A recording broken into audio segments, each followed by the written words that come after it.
ඔයා නින්දට කියා කියලා හිතන වෙලාවේ ඔයාගේ මොලය ඕම් පෙන්නේ නෑ. ඇත්තටම නින්ද කියන්නේ මොලේ වැඩ කරන තවත් විදිහක්.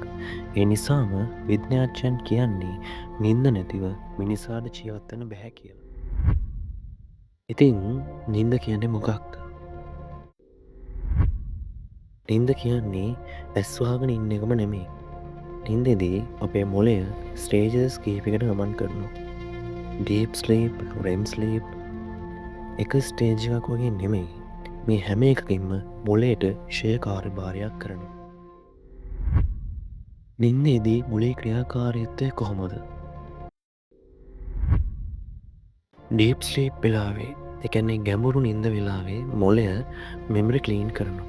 ඒ කියන්නේ අවශ්‍ය නැති දේවල් ඉවත් කරලා වැදගත් දේවල් තබා ගන්නවා. REM ස්ලීප් වෙලාවේ මොලය almost awake. ඒ කියන්නේ ඔයා ඇහැරිලා ඉන්නකොට වගේම මොලය වැඩ කරනවා. අන්න ඒ වෙලාවේ තමයි සිහින පේන්න ගන්නේ. අපි සිහින දකින්නේ ඇයි? සිහින කියන්නේ අනාගතය ගැන කියවන දෙයක් නෙමෙයි. විද්‍යාවට අනුව සිහින කියන්නේ මොලයේ ඉන්ෆෝමේෂන් ප්‍රොසෙස් එකක්. ඒ කියන්නේ තොරතුරු විශ්ලේෂණය කරන විදිහක්.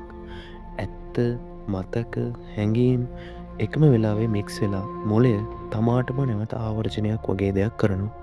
අන්න ඒකට තමයි අපි සිහිනයක් කියලා කියන්නේ. නින්ද නැති වුණොත් මොකද වෙන්නේ? මිනිසුන්ට සුව නින්ද නැතිව ගියාම මොලේ ක්‍රියාකාරීත්වය අඩපණ වෙනවා.